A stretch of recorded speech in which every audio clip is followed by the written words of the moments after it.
खबरें सुपरफास्ट अंदाज में।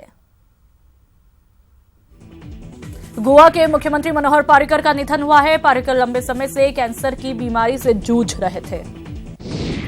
पारिकर को फरवरी 2018 में एडवांस्ड पैंक्रिएटिक कैंसर होने का पता लगा था। निधन से पहले मुख्यमंत्री कार्यालय ने ट्वीट किया, मुख्यमंत्री मनोहर पारिकर की हालत अत्यंत नाजुक है। गोवा के सीएम मनोहर पारिकर को आज राजकीय सम्मान के साथ अंतिम विदाई दी जाएगी। शाम 4 बजे से अंतिम यात्रा निकाली जाएगी। मनोहर पारिकर की पार्थिव देह को बीजेपी मुख्यालय में रखा गया है, जहां पर कार्यकर्ता और स्थानीय लोग अपने नेता को श्रद्धांजलि दे रहे हैं। बीजेपी मुख्यालय में मनोहर पारिकर के पार्थिव देह के इंतजार में हजारों गोवा वासी जमा है। यहां से पारिकर का पार्थिव देह कला अकादमी ले जाया जाएगा। मनोहर पारिकर के अंतिम दर्शन के लिए पीएम मोदी गोवा जाएंगे। इनके अलावा अमित शाह, राजनाथ समेत पार्टी के वरिष्ठ नेता भी जाएंगे। वहीं इससे पहले केंद्रीय कैबिनेट की मीटिंग में श्रद्धांजलि दी जाएगी। मनोहर पारिकर के निधन के बाद देशभर में एक दिन के राष्ट्रीय शोक की घोषणा की गई। आज राष्ट्रीय आधे ध्वज जो है वह आधे झुके रहेंगे। राष्ट्रपति रामनाथ कोविंद ने ट्वीट कर पारिकर के निधन पर शोक जताया है। गृह मंत्री राजनाथ सिंह ने मनोहर पारिकर के निधन पर दुख व्यक्त करते हुए ट्वीट किया। उन्होंने कहा, मनोहर पारिकर अपनी ईमानदारी और सादगी के लिए जाने जाते थे। उन्होंने देश और प्रदेश की सेवा की। केंद्रीय मंत्री नितिन गडकरी ने मनोहर पारिकर के निधन पर ट्वीट कर दुख जताया। उन्होंने लिखा कि वे निःशब्द हैं। सुशील और सादगीपूर्ण राजनीति का चेहरा आज खो गया। केंद्रीय मंत्री स्मृति ईरानी ने भी मनोहर पारिकर के निधन पर दुख जाहिर किया। स्मृति पारिकर के कार्यों को उन्होंने याद किया। गोवा के सीएम मनोहर पारिकर के निधन पर बीजेपी नेता शाहनवाज हुसैन ने भी शोक जताया। उन्होंने कहा कि उनकी सादगी को सदा याद किया जाएगा। कांग्रेस अध्यक्ष राहुल गांधी ने पारिकर के निधन पर शोक जताते हुए ट्वीट किया। उन्होंने लिखा, गोवा के सीएम के निधन से बेहद दुखी हूं। वो बीते 1 साल से बीमारी से पूरी जीवटता के साथ संघर्ष कर रहे थे। राहुल गांधी ने पारिकर को याद करते हुए कहा कि पारिकर पार्टी लाइन से ऊपर थे और गोवा के सबसे अच्छे लोगों में से थे। इस दुख की घड़ी में मेरी संवेदनाएं परिवार के साथ है। कांग्रेस महासचिव प्रियंका गांधी ने मनोहर पारिकर के निधन पर दुख जताया। उन्होंने ट्वीट कर उनसे मुलाकात की यादें भी साझा की। साथ ही पारिकर की आत्मा की शांति के लिए प्रार्थना की। सीएम अशोक गहलोत ने मनोहर पारिकर के निधन पर शोक प्रकट करते हुए अपनी संवेदना व्यक्त की। गहलोत ने ट्वीट के जरिए कहा, गोवा के मुख्यमंत्री मनोहर पारिकर के निधन से गहरा दुख हुआ। एसपी अध्यक्ष अखिलेश यादव ने पारिकर के निधन पर दुख जाहिर किया। उन्होंने ट्वीट कर लिखा कि लंबे वक्त से बीमार चल रहे गोवा के मुख्यमंत्री श्री मनोहर पारिकर जी का जाना दुखद है। ईश्वर उनकी आत्मा को शांति और परिवार को शक्ति दे। मनोहर पारिकर के निधन के चलते आज होने वाले बीजेपी के सभी कार्यक्रम रद्द किए गए। बीजेपी की केंद्रीय चुनाव समिति की बैठक भी रद्द की गई। प्रियंका गांधी वाड्रा ने गंगा यात्रा के जरिए पूर्वी यूपी में चुनाव प्रचार अभियान का आगाज किया। प्रियंका गांधी वाड्रा आज प्रयागराज से अपनी गंगा यात्रा की शुरुआत उन्होंने की। गंगा यात्रा से पहले प्रियंका ने संगम पर पूजा अर्चना की। यात्रा के पहले दिन प्रियंका ने संगम किनारे बड़े हनुमान मंदिर में पूजा अर्चना की।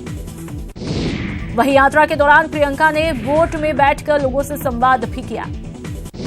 बीएसपी प्रमुख मायावती ने कांग्रेस पर एक बार फिर हमला बोला। मायावती ने ट्वीट कर कहा कि कांग्रेस यूपी में 80 सीटों पर चुनाव लड़ने के लिए आजाद है। 7 सीट छोड़ने का भ्रम न फैलाए कांग्रेस। बीजेपी को हराने के लिए हमारा गठबंधन काफी। लोकसभा चुनाव के पहले चरण की तैयारी पूरी कर ली गई। पहले चरण के लिए आज से नॉमिनेशन शुरू हो गया है, जो कि 25 मार्च तक चलेगा। यूपी के लखनऊ में कांग्रेस प्रदेश अध्यक्ष राज बब्बर ने प्रेस कॉन्फ्रेंस कर ऐलान किया कि गठबंधन के खिलाफ 7 सीटों पर कांग्रेस उम्मीदवार नहीं उतारेगी।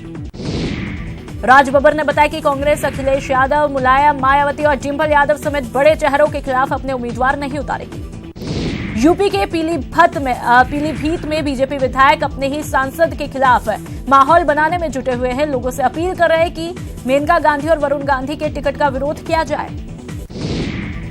आज दिल्ली में लोकसभा प्रत्याशियों को लेकर कांग्रेस फिर मंथन करेगी। मध्य प्रदेश के प्रत्याशियों का नाम फाइनल करने के लिए खुद सीएम कमलनाथ दिल्ली में रहेंगे और आला नेताओं से मुलाकात करेंगे। एमपी में आज कांग्रेस प्रचार अभियान समिति और क्षेत्रीय प्रचार समिति की लोकसभा समन्वयकों की बैठक होगी। यह बैठक राजधानी रायपुर के राजीव भवन में होगी। एमपी में लोकसभा चुनाव के मैदान में पहली बार जेसीसीजे और बीएसपी गठबंधन उतारने की तैयारी में है, लेकिन अब तक जेसीसीजे और बीएसपी में सीटों का बंटवारा अब तक नहीं हो पाया है। दिल्ली में कांग्रेस की चुनाव समिति की बैठक हुई। बैठक में कांग्रेस ने छत्तीसगढ़ की 5 सीटों के प्रत्याशियों की लिस्ट जारी की। भोपाल पहुंचे ज्योतिरादित्य सिंधिया ने कहा कि वो भी चाहते हैं कि दिग्विजय सिंह भी टफ सीट से चुनाव लड़ें। भोपाल में पूर्व मुख्यमंत्री बाबूलाल गौड़ ने बीजेपी के राष्ट्रीय महासचिव अनिल जैन से मुलाकात की। गौड़ ने कहा कि मैंने अनिल जैन से मुलाकात कर चुनाव लड़ने की इच्छा जाहिर की है। आज दिल्ली में एलजेपी संसदीय बोर्ड की बैठक होने वाली। इस बैठक में संसदीय बोर्ड के अध्यक्ष चिराग पासवान सहित रामविलास पासवान और पशुपति कुमार पारस भी मौजूद रहेंगे। पटना एयरपोर्ट पर सांसद रामचंद्र पासवान ने कहा कि बैठक में उम्मीदवारों के नामों पर चर्चा होगी। उन्होंने कहा कि पार्टी पुराने उम्मीदवारों पर भी भरोसा जताएगी।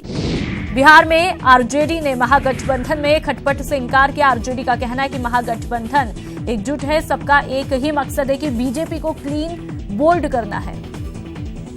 बिहार में महागठबंधन में सीटों को लेकर अभी अंतिम मुहर लगाना बाकी है। आरएलएसपी अध्यक्ष उपेंद्र कुशवाहा का कहना है कि महागठबंधन में सब ठीक है, जल्द ही सीटों की घोषणा की जाएगी। बिहार में एनडीए की सीटों का बंटवारा हो गया है। एक बार फिर न्यूज 18 की खबर पर मुहर लगी। बीजेपी की जीती हुई गया, गोपालगंज, वाल्मीकि नगर, सीवान और झंझारपुर जेडीयू के खाते में गई है।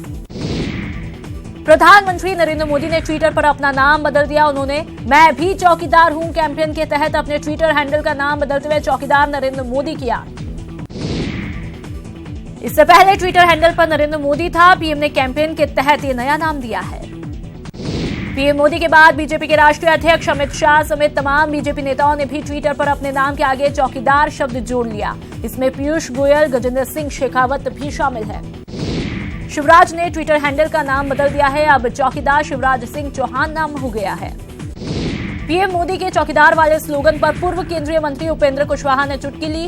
पूर्व केंद्रीय मंत्री ने कहा कि पूरे देश की जनता जानती है कि इनकी चौकीदारी में कई लोग देश का पैसा लेकर भाग गए। पीएम मोदी और बीजेपी के मैं भी चौकीदार हूं मुहिम पर सीएम भूपेश बघेल ने ट्वीट कर तंज कसा। सीएम बघेल ने अपने ट्वीट में लिखा कि भाई साहब, यह चौकीदार बड़ा हाईफाई है, बड़े बंगले में रहता है, बड़ी गाड़ियों में घूमता है, महंगे सूट पहनता है। एमपी में कई दिग्गज सोशल मीडिया पर अपने नाम के आगे चौकीदार लिख रहे हैं, तो वहीं बीजेपी के जमीनी कार्यकर्ता अपने हाथ पर मैं भी चौकीदार हूं का टैटू बनवाते हुए भी दिखाई दे रहे हैं। एमपी की राजधानी भोपाल में एक हफ्ते तक यह अभियान चलाया जा रहा है, जहां पर बीजेपी कार्यकर्ता और पीएम मोदी के फॉलोअर्स इस अभियान के चलते अपने हाथ पर टैटू बनवा रहे हैं। अहमदाबाद में पाटीदार नेता हार्दिक पटेल के कार्यक्रम में जोरदार हंगामा हुआ। पीएएसएस ने स्नेह मिलन कार्यक्रम आयोजन किया, लेकिन अल्पेश ठाकुर का फोटो नहीं होने पर दोनों गुटों में जमकर लात घूंसते चले। कोटा में भामाशाह मंडी में खरीद प्रक्रिया को सरल करने की मांग को लेकर पूर्व विधायक भवानी सिंह राजावत धरने पर बैठे हैं। साथ ही पूर्व विधायक राजावत ने चेतावनी दी कि अगर उनकी मांगों को 8 दिन के अंदर नहीं माना गया तो अनिश्चितकालीन धरना करेंगे। जयपुर में अवैध डेयरियों को हटाने की मांग को लेकर विधायक कालीचरण सराफ धरने पर बैठे हैं। विधायक को समझाने के लिए पुलिस प्रशासन लगातार कोशिश कर रहा है। बहुचर्चित भंवरी देवी अपहरण और हत्या केस में सुनवाई आज होगी। ये सुनवाई जोधपुर के SC/ST मामलात कोर्ट में होगी, जहां पर सीबीआई जवाब पेश करेगी। पाकिस्तान अपनी नापाक हरकत से बाज नहीं आ रहा। एक बार फिर श्री गंगानगर के हिंदुमल कोट बॉर्डर पर पाकिस्तान ड्रोन दिखा है। अब तक 7वीं बार पाकिस्तान ड्रोन बॉर्डर पर दिख चुका है। प्रदेश में स्वाइन फ्लू का कहर जारी है। स्वाइन फ्लू के 20 और नए पॉजिटिव केस सामने आए। प्रदेश में अब तक स्वाइन फ्लू पॉजिटिव मरीजों का आंकड़ा पहुंचा 4700 के पार। जयपुर में आज से निर्वाचन विभाग की कार्यशाला शुरू हो गई है, जिसमें चुनावों की तैयारियों को लेकर एडीएम को ट्रेनिंग दी जाएगी। कांग्रेस स्क्रीनिंग कमेटी में मिशन 25 के लिए रणनीति बनाई गई है। कांग्रेस नेताओं का कहना है कि जरूरत पड़ी तो विधायक मंत्री भी चुनाव लड़ सकेंगे। साथ ही जिताऊ उम्मीदवारों पर पार्टी खेल सकती है बड़ा दांव। वहीं चिकित्सा मंत्री रघु शर्मा ने बीजेपी पर तंज कसा। रघु शर्मा ने कहा कि चुनाव जीतने का सपना ना देखे बीजेपी बी टीम के भरोसे रण नहीं जीत सकती है। भीलवाड़ा लोकसभा क्षेत्र के बीजेपी प्रभारी प्रहलाद गुंजल ने दावा किया कि प्रदेश में इस बार बीजेपी सभी 25 सीटें जीतेगी। बीजेपी कार्यकर्ताओं की बैठक के बाद गुंजल ने कांग्रेस पर जमकर निशाना साधा। कोटा में लोकसभा चुनाव तैयारियों को लेकर बीजेपी के वरिष्ठ नेता और राज्यसभा सांसद नारायण पंचारिया ने लोकसभा संचालन समिति और लोकसभा चुनाव प्रबंध कमेटी की बैठक ली। साथ ही पंचारिया ने बीजेपी सोशल मीडिया टीम की भी बैठक ली। बीजेपी प्रदेश प्रवक्ता मुकेश पारिक ने अजमेर में एक प्रेस वार्ता के दौरान कांग्रेस पर निशाना साधा, जिसमें उन्होंने कहा कि राजस्थान की गहलोत सरकार ने गरीब सवर्णों का आरक्षण लागू करने में देरी की। सीएम अशोक गहलोत के बयान पर पलटवार करते हुए बीजेपी प्रदेश प्रवक्ता अलका गुर्जर ने कहा कि जो लोग संविधान की दुहाई दे रहे हैं वो अपने गिरेबा में झांक कर देखें। उदयपुर में बीजेपी के प्रदेश प्रवक्ता अमित गोयल ने कांग्रेस पर निशाना साधा। गोयल ने कहा कि कांग्रेस ना तो किसानों का कर्ज माफ कर पाई और ना ही बेरोजगारी भत्ता दे पाई। साथ ही उन्होंने कहा राम मंदिर बीजेपी का मुद्दा नहीं। प्रतापगढ़ में विधानसभा के तीनों मंडलों के बीजेपी कार्यकर्ताओं की बैठक हुई। बैठक में आगामी लोकसभा चुनाव की तैयारियों को लेकर रणनीति तय की गई।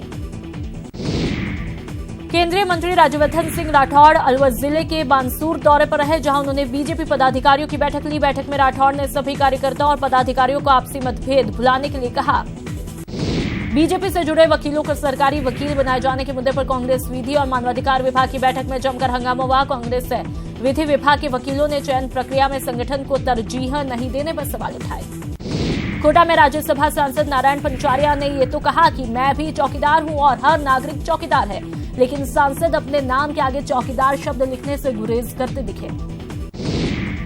कांग्रेस से जुड़े वकीलों ने लोकसभा चुनाव में 5 टिकटों की मांग की है। कांग्रेस की बैठक में कांग्रेस से जुड़े वकीलों को 5 टिकट देने, कांग्रेस से जुड़े वकीलों को सरकारी अधिवक्ता बनाने सहित 3 प्रस्ताव पारित किए गए।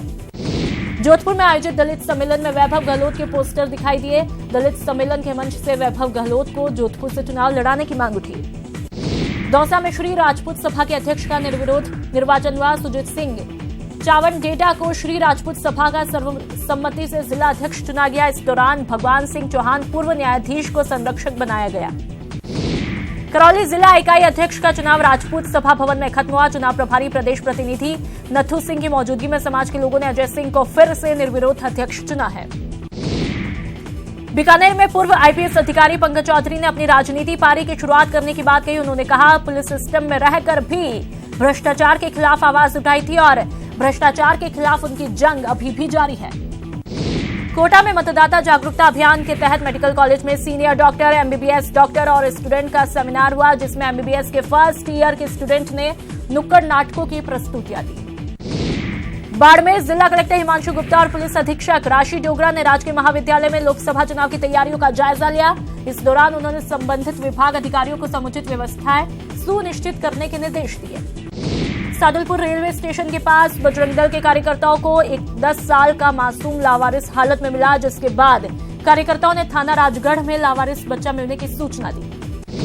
राजधानी जयपुर के सवाई मानसिंह मेडिकल कॉलेज में प्रशासनिक फेरबदल किया गया। फेरबदल 2 साल के रोटेशन और 62 साल की उम्र पूरी करने के नियम के तहत हुए हैं। सवाई मानसिंह मेडिकल कॉलेज के प्राचार्य डॉक्टर सुधीर भंडारी ने ज्यादातर विभागों के विभागाध्यक्ष बदले हैं, जिसमें डॉक्टर अमन शर्मा मेडिसिन विभाग, डॉक्टर एसएम शर्मा कार्डियोलॉजी विभाग, डॉक्टर एसएस शर्मा गैस्ट्रोएंट्रोलॉजी विभाग के विभागाध्यक्ष होंगे। यूपी के आजमगढ़ के कोतवाली इलाके में आग से बड़ा हादसा हुआ। इस हादसे में 5 लोगों की मौत हुई, जबकि 10 लोग झुलस गए। यूपी के कानपुर के संचेड़ी थाना क्षेत्र पर नेशनल हाईवे 2 पर चलते ट्रक में आग लगी। बाद में दमकल विभाग ने आग पर काबू पाया। यूपी के मुजफ्फरनगर से गुजरने वाली दिल्ली देहरादून नेशनल हाईवे 58 पर तेज रफ्तार कार में शॉर्ट सर्किट से आग लगी, जिससे कार धू कर जलकर राख हुई। सादुलपुर के डोकवा में कच्चे मकान में अचानक आग लगने से जलकर पूरी तरह राख हो गई। आग से 4000 नकदी समेत हजारों का नुकसान हुआ। नागौर में परबतसर थाने की पुलिस जीप को एक अनियंत्रित ट्रक ने अपनी चपेट में लिया। हादसे में परबतसर पुलिस थाने के सब इंस्पेक्टर और क्यूआरटी टीम के 3 पुलिसकर्मी घायल हुए। चित्तौड़गढ़ जिले के कुरेटा गांव में खेत में काम कर रही एक बच्ची करंट की चपेट में आ जाने से गंभीर रूप से झुलस गई। उदयपुर जिले के कुराबड़ वन रेंज में एक सफेद पैंथर के शव मिलने से वन विभाग में हड़कंप मच गया। सूचना पर वन विभाग की टीम मौके पर पहुंची और पैंथर के शव को कब्जे में लेकर पोस्टमार्टम के लिए भिजवाया। धौलपुर के दिहौली थाना क्षेत्र के मरैना में डंपर और बोलेरो में भिड़ंत हुई। हादसे में 3 लोगों की मौत हुई, जबकि 6 से ज्यादा लोग घायल हुए। चूरू के सुजानगढ़ में ट्यूबवेल बनवाने की बात को लेकर हुए विवाद में 2 परस्पर मुकदमे दर्ज होने के बावजूद भी विवाद थमने का नाम नहीं ले रहा। मामले में एक पक्ष रोशन खींची के घर पर कुछ लोगों ने हमला किया।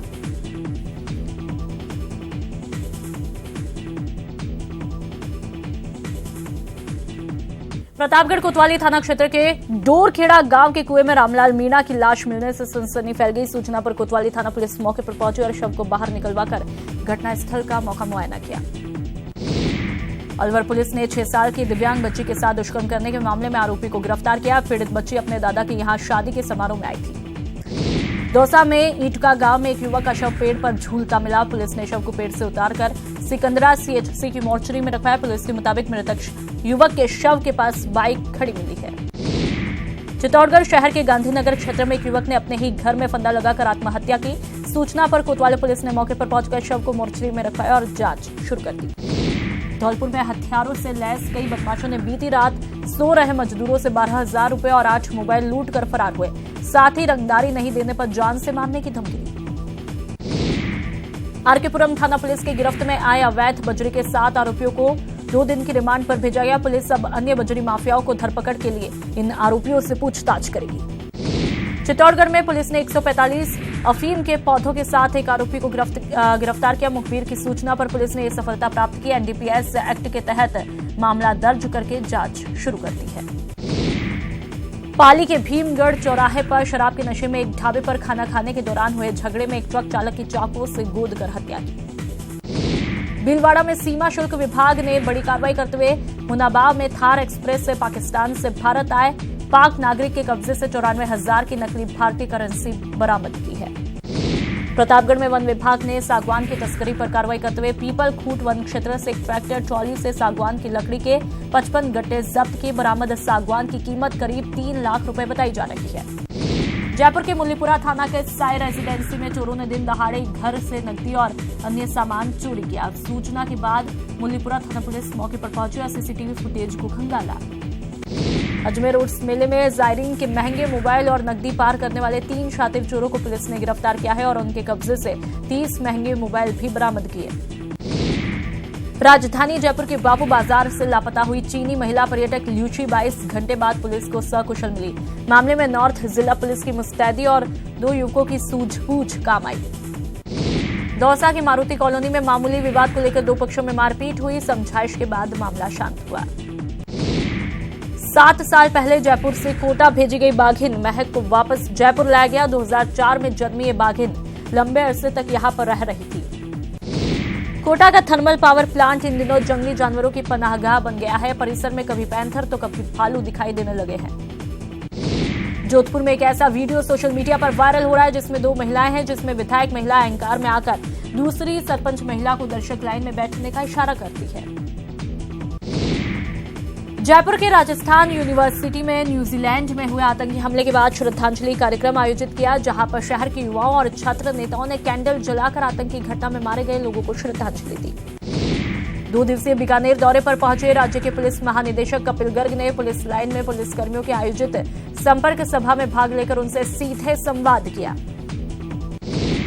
दौसा मानगंज व्यापार मंडल की तरफ से कृषि उपज मंडी में रक्तदान शिविर का आयोजन किया, जिसमें लोगों ने बढ़ चढ़कर भाग लिया। आईपीएल चेयरमैन राजीव शुक्ला ने राजसमंद के प्रधान पीठ श्रीनाथ जी मंदिर में पूजा अर्चना की और शयन झांकी के दर्शन किए। दर्शन के बाद मंदिर के परंपरानुसार समाधान पद्धति से उनका स्वागत किया। भीलवाड़ा में संदर्भ समीक्षा समिति के स्थापना दिवस मनाया गया। इस खास मौके पर पुस्तक लोकार्पण और सम्मान समारोह का भी आयोजन किया गया। धौलपुर में शिक्षा विभाग द्वारा बाल वाहिनियों को लेकर संस्था प्रधानों की सेमिनार का आयोजन किया, जिसका समापन जिला परिवहन अधिकारी मनोज कुमार वर्मा के मुख्य आतिथ्य में हुआ। भोपालगढ़ कस्बे के रास्ते में स्थित पानी की टंकी की सप्लाई लाइन में 3 स्थानों पर पाइपलाइन लीकेज है, जिसके चलते पानी की सप्लाई के वक्त हजारों गैलन पानी व्यर्थ बह रहा है। महिलाओं के उत्थान और सुरक्षा के लिए पुणे से 19 सदस्यीय यात्री चित्तौड़गढ़ पहुंचे। 8 मार्च से निकली ये यात्रा 22 मार्च को दिल्ली पहुंचकर संपन्न होगी। करौली में जिला विधिक सेवा की नई बिल्डिंग का हाईकोर्ट के जस्टिस रफीक बेग ने फीता काटकर लोकार्पण किया। इस मौके पर जस्टिस रफीक ने जिला विधिक सेवा प्राधिकरण के उद्देश्य पर चर्चा की और सरकार की योजनाओं का लाभ जनता तक पहुंचाने के निर्देश दिए। न्यूज 18 राजस्थान की खबर का एक बार फिर असर हुआ। खबर दिखाए जाने के बाद सांचौर प्रशासन हरकत में आया। उपखंड अधिकारी, तहसीलदार, न्यायाधीश और थानाधिकारी ने जेल का आकस्मिक निरीक्षण किया। चूरू के तारानगर में शाम के दरबार में श्रद्धालुओं का सैलाब उमड़ा। होली महोत्सव को लेकर 111 ध्वज के साथ श्री श्याम मंदिर की तरफ से निशान यात्रा निकाली गई। झालावाड़ के झालरापाटन में भगवान द्वारिकाधीश की 52वीं परिक्रमा यात्रा में श्रद्धालुओं का सैलाब उमड़ा। जगह जगह पुष्प वर्षा, गुलाल से फागोत्सव और ढोल की थाप पर श्रद्धालु नाचते गाते दिखाई दिए।